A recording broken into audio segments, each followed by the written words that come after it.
engagement politique daa am yeneen yoo xam ne ñoo nekk ci ginnaaw liggéeyam. yoo xam ne bëgg na ko tam am ci sañ-saña parce que binduñu fenn ni. journaliste warul politique warul créer mouvement. warul bëgg dara. dëgg la. mais li ci ñenn ñi di xaw a ñaawlu mooy ngay mbubboo sa liggéey ñëpp jàpp ni yaa ngi liggéey journaliste fekk liggéey bi ngay liggéey daa am leneen lu nekk ci ginnaaw te fesaloo ko peut-être foofu la nit ñi di am problème. beneen bi topp mooy du guleet Cheikh Yérim Seck am mouvement. Cheikh Yérim Seck bi mu demee Jeune Afrique ba ñibbisi. balaa mbiri yoon. di ko dab. amoon na mouvement bu mu taxaloon. ginnaaw bi ko ndog jotee li naan soxla du doon ñaar wala bu doonee ñaar day doon jàmm ba pare. waaye bu dee fitna moom li naan front yi day bari. mu nekkoon ci wàllu yoon ba ni mu génnee ñu gis ko mu jege nguur gi. gisoon nañ sax Ousmane Sonko bi mu fi lii livre mu ñëw taxaw ba ñu bari ñi nekkoon ci nguur gi ni mu waxoon ak Ousmane Sonko comme ñoom Ousmane Sonko seen adversaire la ñu rafetlu ñi moom ni mu ci waxee ak ni mu ci defee mais ñu bari tamit dañ doon gis ci ginnaaw politique parce que même ñi farak Sonko doon wax naan Cheikh Yérim day politique. moo tax nguur gee ko yónni nguur gi tey jii wëlbatiku na laal foo xam ne neexul nguur gi jëm ci kawam. ñeneen ñi jàpp ni tamit dafa am ay ambition politique moo tax tey jii mu bëgg a affiché wu jël xalimaam ak kàddoom utiliser ko pour dem. mais bu dee ni moom Cheikh Yérim man waxuma rek Cheikh Yérim mooy exemple bi. mais ñiy doxee noonu bari na ci réew mi. parce que man ki affiché wu politiquement ni moom day politique man kooku defuma problème. man xamoo ban journaliste bi taxaw mu créé mouvement. soo paree bul fàtte sa élément. waaw élément waaw. journaliste waaw mais xoolal journaliste bi taxaw mu ne moom day politique ba ñëpp xam ni day politique man kooku defuma problème. waaw parce que affiché wu na ñëpp xam nan moom mooy kan du bukki bu sàngoo deru béy. tey jii am nay jamono Abdou Latif Coulibaly nekkoon na fi candidat déclaré élection présidentielle. mais loolu xam lan la yàq bi mu déclaré candidature am mooy li mu doon bind ci Ablaye Wade yëpp nakate moom daa am lu mu bëggoon maanaam boo dee bind ñi gëm mais bis boo engagé woo rek ne diw na fi jóge rek ñu ne kon est-ce que nekkul ni da ko doon tam dëmm rek ngir bëgg yàq ko ba bu ëllëg bu sampeen dëndam ñu ne diw ànd na ci ba tey jii ñi mu ànd ak Macky Sall doon koo xam ne ministre la mi ngi nekk ci gouvernement bi. gis nañ fi Jean-Pierre Tine. man amoon naa benn journaliste bu nekkoon Sud FM dem na ba nekk maire ci benn communauté rurale bu Thiès. Jean-Pierre Tine mais kooku bis bi mu engagé woo rek ci politique rek dafa génn ci journalisme. corporation bi. ne moom kat day dem yëngu ji ci lële. mais nag li ki indi problème bi mooy ki ñu xamul moom mooy kan xam na des fois ñu xas ñoom yaa xam mbay. mais man dama leen ni respecté xamul tax. ñoom dem nañ ba nangu ni. ñi ngay politique ñëpp xàmmee leen ndax politique ñëpp xàmmee leen nit ki APR la bokk day politique mais ki dangereux mooy ki nekk ci médium bi yor kàddoom yor xalimaam di bind saa su ne te mi laxas politique ci biir kooku moom mooy preuve parce que ñi koy déglu dañuy jàpp ni ki day leble ba noppi di fay ku bor ñi koy déglu dañuy am problème naan est-ce que journaliste bi mooy wax wala nit ku politique bu bëgg dara bi mais ki génn ci journaliste bi dem na day politique yi man kooku defuma benn problème. kon mbir mi di ko analyser yàgg na fi ci kanam incha allah dinañ dikk ci ñoo xam ne tey jii daan nañ ànd ak ay nguur gisoon na fi ay Ile Midi Ndiogou ak Seck. nekkoon biir palais journal bay génn palais. tey jii mi ngi ci nguuru Macky Sall defoon nañ fi président conseil d'administration bu RTS. man ñooñu laa gën a ragal maanaam ñi yor seen xalima naan ay journaliste lan te ci biir journal ñu laq ci di politique te fësaluñ ko. ñooñu ñëw mais ki fësal ni moom.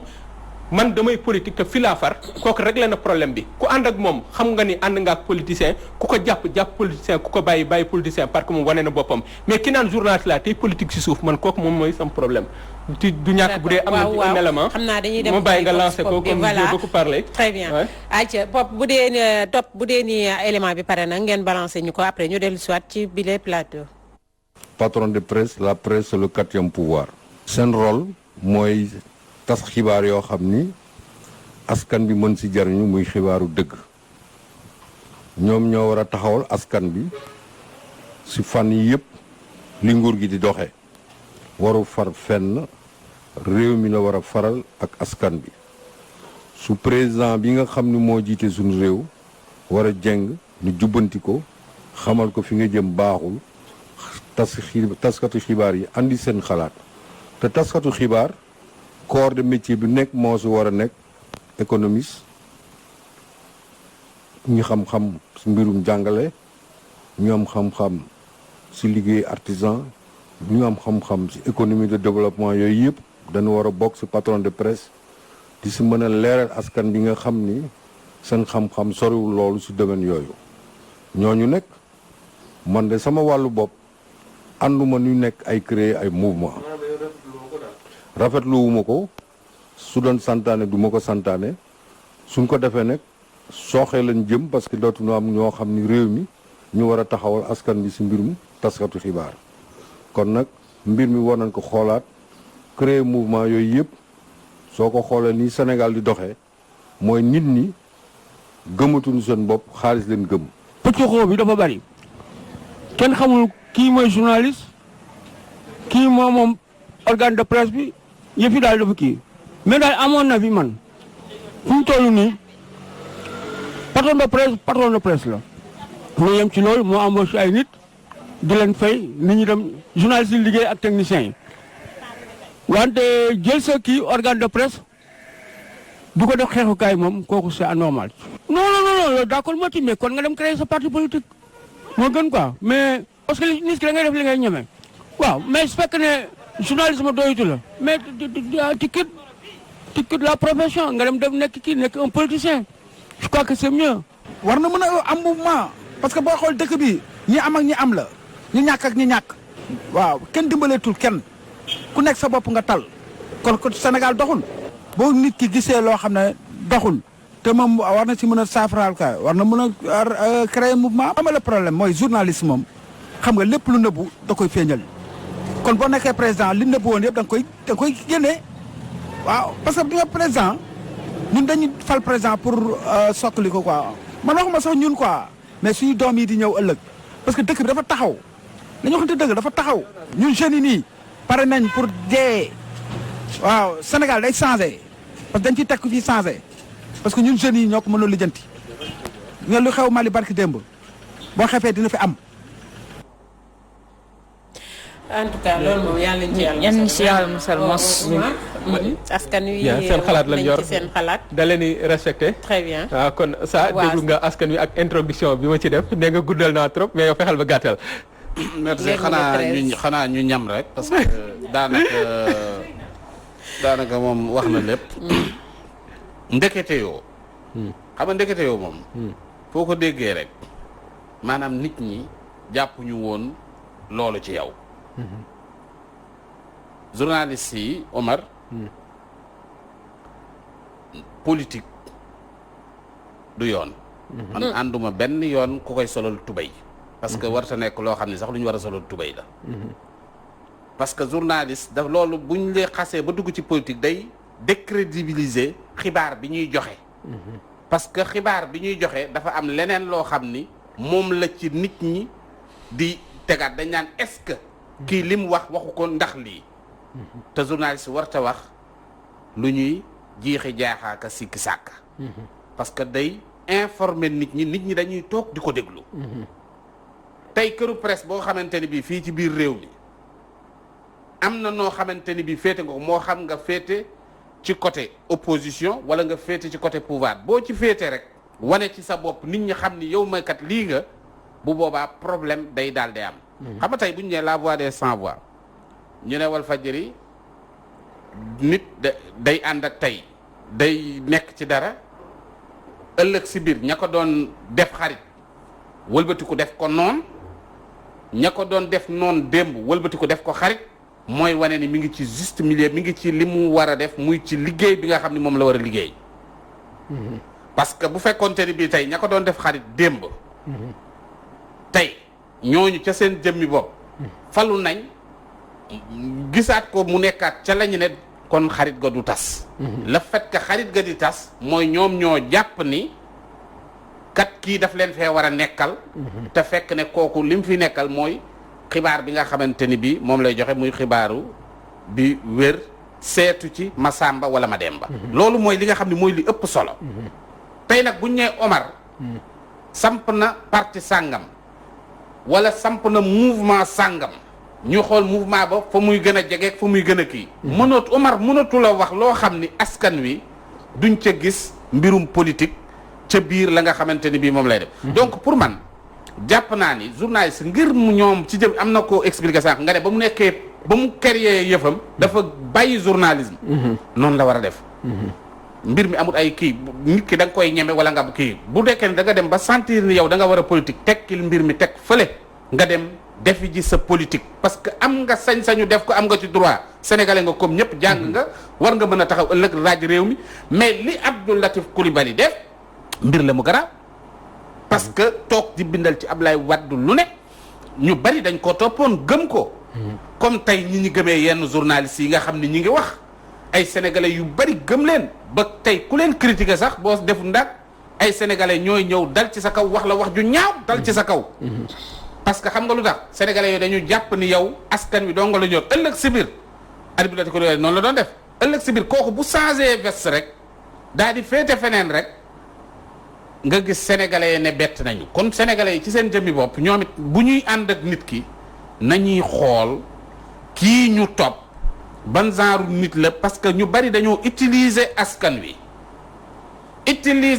wi ba jàll dem seen yoon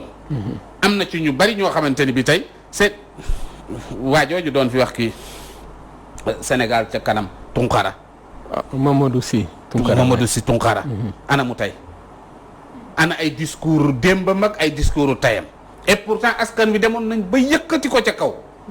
c'est que Omar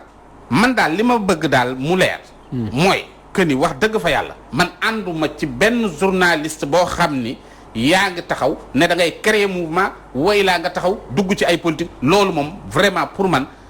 seen éthique ak déontologie bi ñuy bëgg a rey nit ñi mu waru leen koo permettre ñu doxalee noonu kii Khadija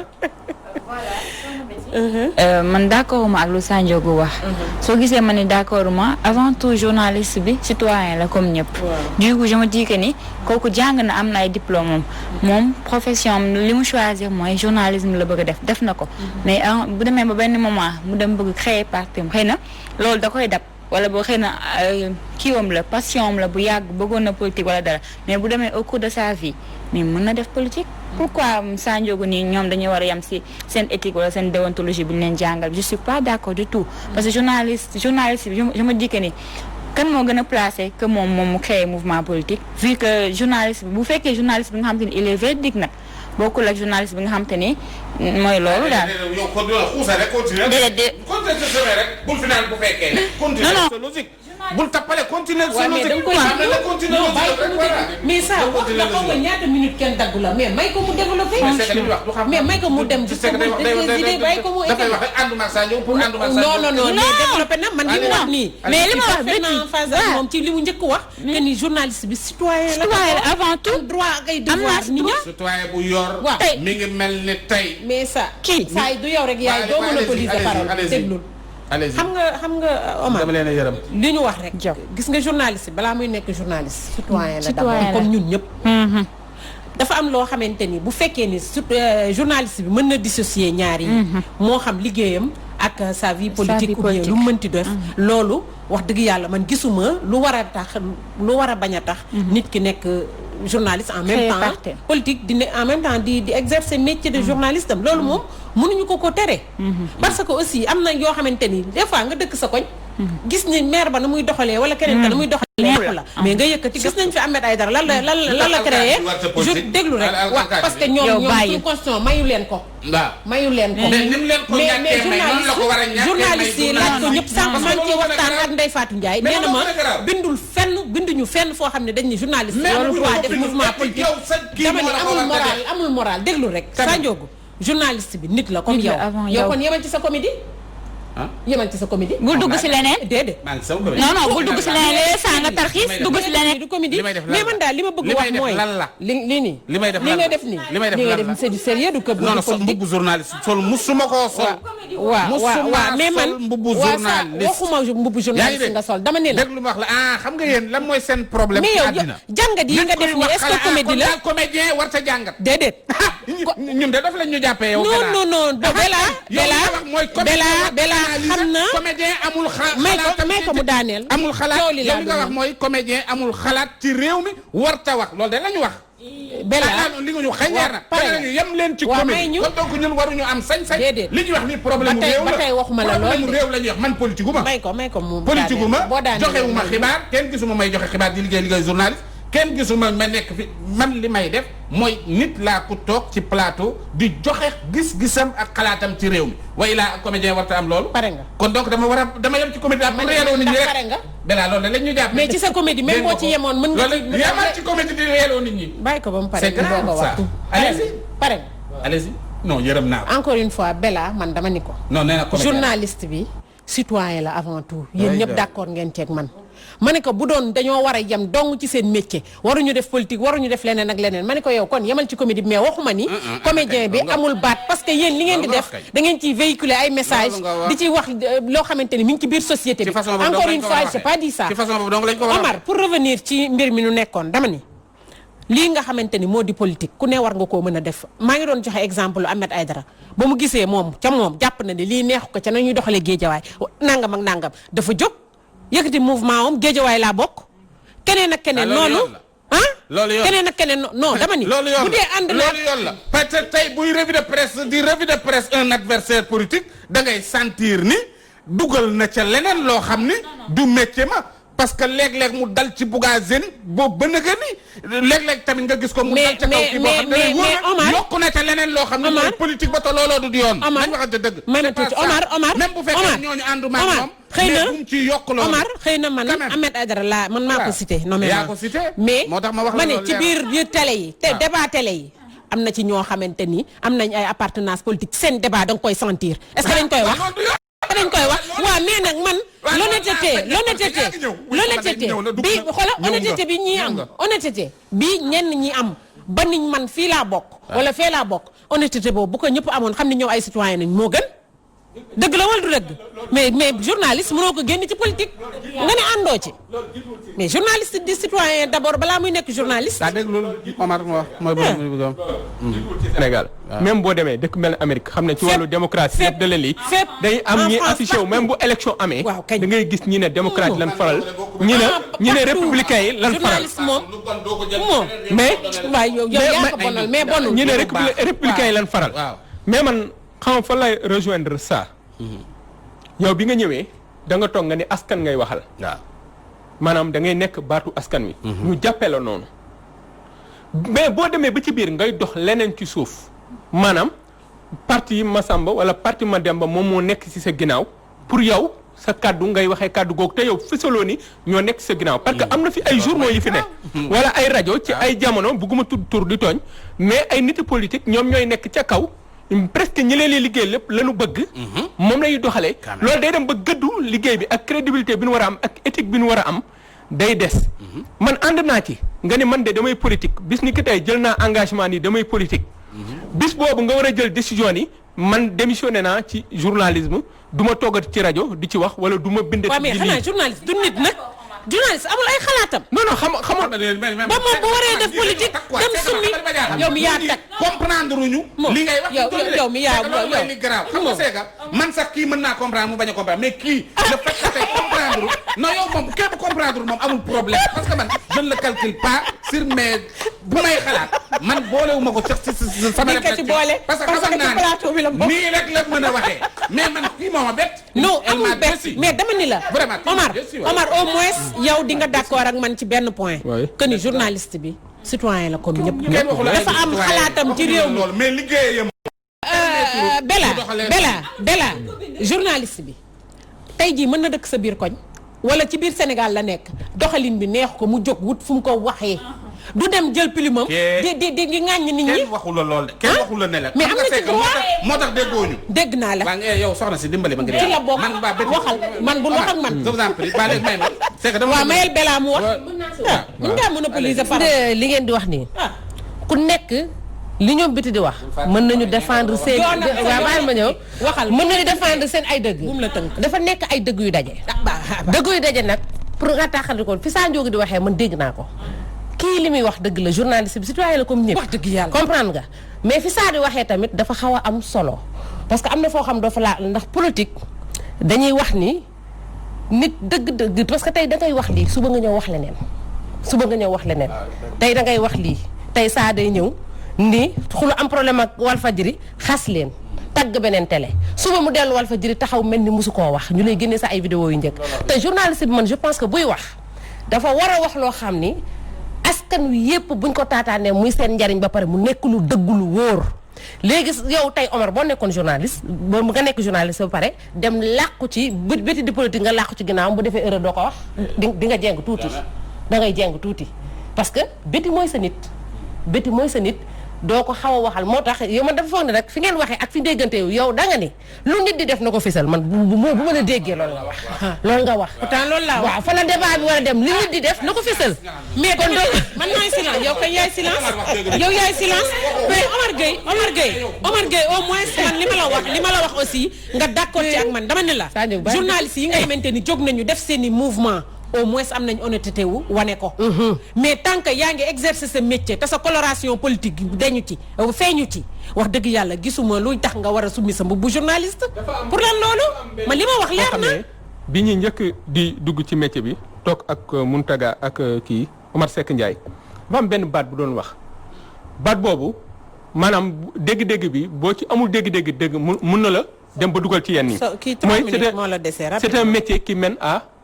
tout ñu ne la on entre petit on sort grand maanaam métier la boo xam ne boo ci duggee mën na may ibbeeku yu bari ibbil lu bari mais aussi mën nga ci dugg tuuti mais boo ci yàggee mën nga màgg ba fépp fu sa xarit mëntali parce que ñi ngay jonjonteel mooy ay ministre ay député ay maire ay nit ñoo xam ne tey ñu bari da leen xool ci kaw mais yow am nga possibilité mën a togg ak ñoom ci plateau boo deful nànk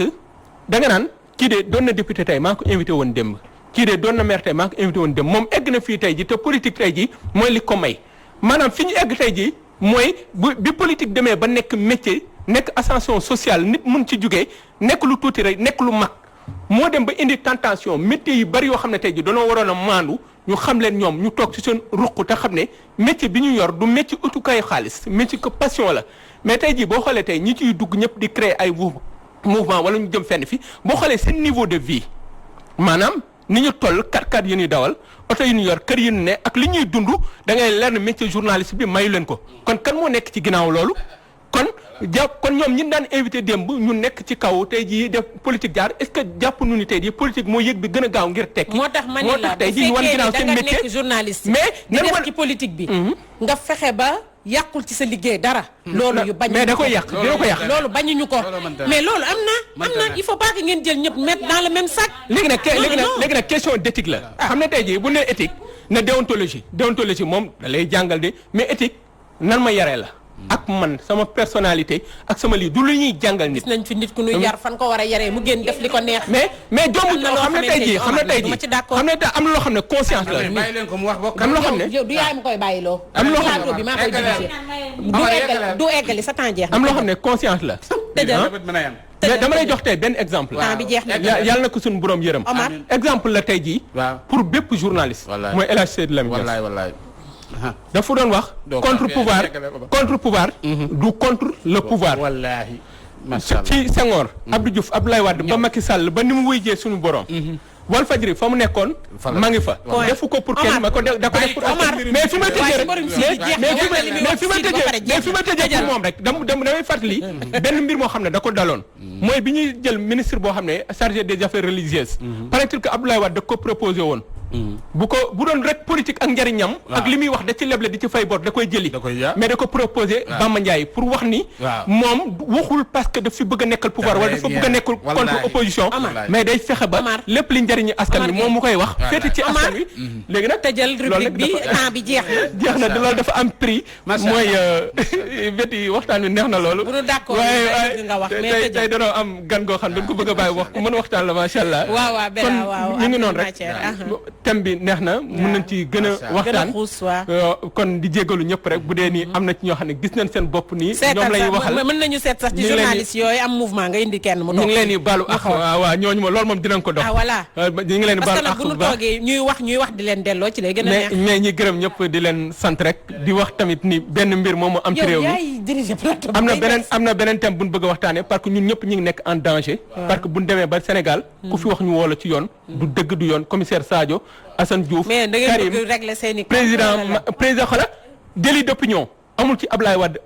amul bëgg am ci Macky Sall ci biir ci un mois 4 personnes ñu leen di woo parce que doonoo wax kon bu yàggee ñu ne Sandiogou kaay bu yàggee ñu ne Omar kaay te loolu mu ñu noppiloo parce que nag réew mi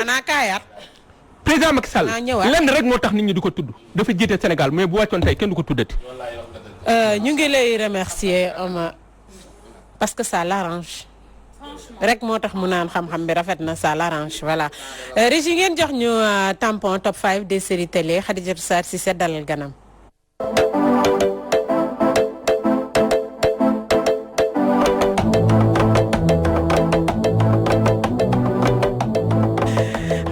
tey am nga gan. waaw tey moom am naa gan bu mag bi ci waaye laata may sori dama bëgg remercier ki nga xam te ni moom moo ma solal parce que ma càmmiñ la dafa ñëw fekk ma toog mun ma am yére bi nga solal ma xool Sandiogou mu mexe la mi ngi tudd Matar Lam mu nekk caatu VIP shop numéro mi ngi nekk 77 995 69 01 voilà léegi ñuy xuus ci waxtaan bi nekk lim la solal rafet na jàpp na la voilà ñëwal ay saa waay adada da koy bañ a fàtte dama koy bañ a fàtte parce que nit ku defal lu baax da nga koy remercier waaw saa yow yaa moom plateau bi ba yemale nit ñi léegi Sandiogou waaye man xoolal Oumar man je sais me défendre man wala bu mën défendre dafay dëcc dama am benn yóbbante pour Sandiogou balaa may xuus dama dem keroog marché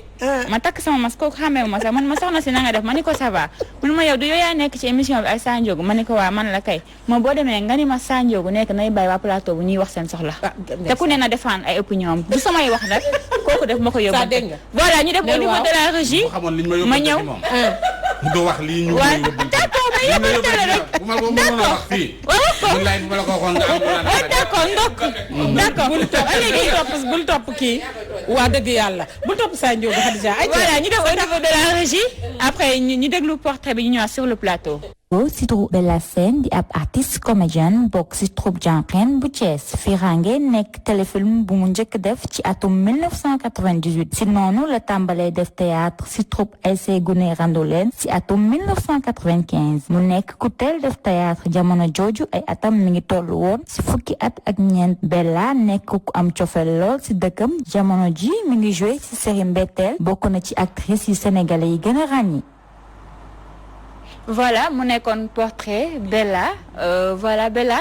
tey la nga mën a wax ci portrait bi ma def essayé naa def portrait ci yow la nga ci mën a yokk. man kay damay laaj sa photo yi fan nga ko jëlee ba pare. fan la ko jëlee ba pare mooy li ma jaaxal. top moom moo ko jëlee si kii bi si internet bi. kon xam naa loolu la kon xam naa loolu la Khadija. moo ma jaaxal di moo tax maa ngi ne kuy photo wu di dama jaaxle. mais noonu la. waaw Bella moom doomu Thiès la. bëgg dëkkam nag lool. bëgg dëkkam parce que ku nekk sa nawle mooy sa gaynde te ku nekk fa nga dëkk foofu ngay tiitaroo. nee naa la sànq lu mu guddi man Thiès laay fanaan. maa ngi commencé ku teel a dugg ci aar laa nag maa ngi commencé 1995 ma am 14 ans. maa ngi commencé ci benn tur bu ASC Guney Randoleen. 98 ma def sama premier film téléfilm Firange. après par la suite nag ci laa continuer di théâtre ba série yi ñëw nii. ñuy sant yàlla di sant yàlla mais nag dañ ni bu lekkee alam bu dee dëgg na ko gërëme coy ndax coy mooy ne ci kaw di gësam muy wàcc ci suuf ndax man lu ma am dama koy gërëme Seex Sekk